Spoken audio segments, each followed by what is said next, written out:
The hospital corridors smelled faintly of antiseptic, but for Nurse Claire Matthews, it wasn't the scent of medicine that haunted her that morning. It was the weight of injustice.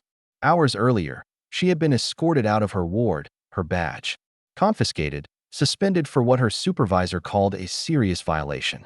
All she had done was bend the rules to help a frail veteran who couldn't afford treatment. She knew the protocols. She also knew what was right. Yet now, her career hung by a thread. Before I tell you what happened next, tell me in the comments where you're watching from. I love knowing who's listening. Claire sat outside on the cold concrete steps, her hands trembling around a paper cup of coffee she could barely taste. Every word from the disciplinary hearing replayed in her mind like a cruel echo. Unprofessional conduct. Breach of policy. But what about compassion? What about humanity? She thought she'd never see that veteran again. She was wrong. Inside, whispers traveled like sparks through dry grass. A black sedan had pulled into the emergency entrance. The staff at the windows froze, pressing closer. A tall man stepped out, his uniform crisp, stars gleaming on his shoulders, 4 of them.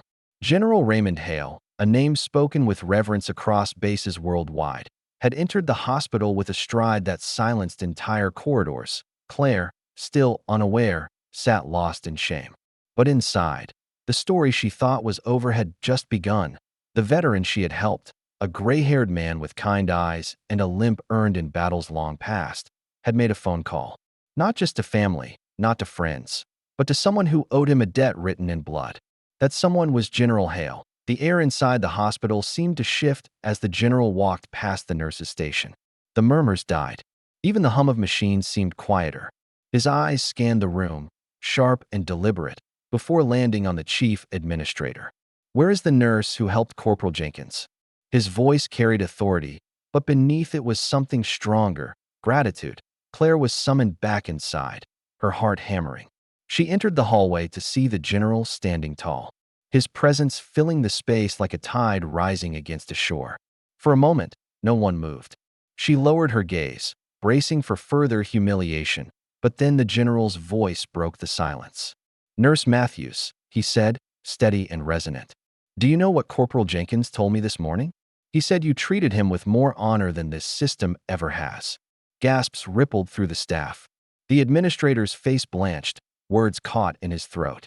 Claire looked up, stunned. The general stepped closer. "I commanded men in 3 wars. I've seen courage on battlefields and cowardice in offices. What you did was not misconduct. It was the kind of bravery that keeps this nation alive." His words struck like thunder, undeniable and electric. The room erupted. Nurses clapping, orderlies nodding, patients peering from doorways with tears in their eyes. Claire felt the ground shift beneath her. For once, the weight pressing her down lifted, replaced by something fierce and steady. Vindication.in that moment. Moral lines blurred for everyone watching. Was it wrong to break rules for the sake of kindness? Or was it wrong to let bureaucracy strangle compassion? The general's stance left no doubt. Her suspension was not only lifted, it was publicly condemned. The general shook her hand firmly, his eyes locking with hers. Compassion is not a violation. It's a duty. And just like that, the nurse once shamed became the nurse everyone admired. Because kindness doesn't vanish. It waits, and it finds its way back. And as Claire walked through that same hallway later that day, the sunlight cutting through the windows no longer seemed harsh. It looked like grace itself, spilling over the hospital floor where once she had felt so small. If this story moved you, share your thoughts below, and don't forget to subscribe for more stories that remind us why courage and compassion always matter.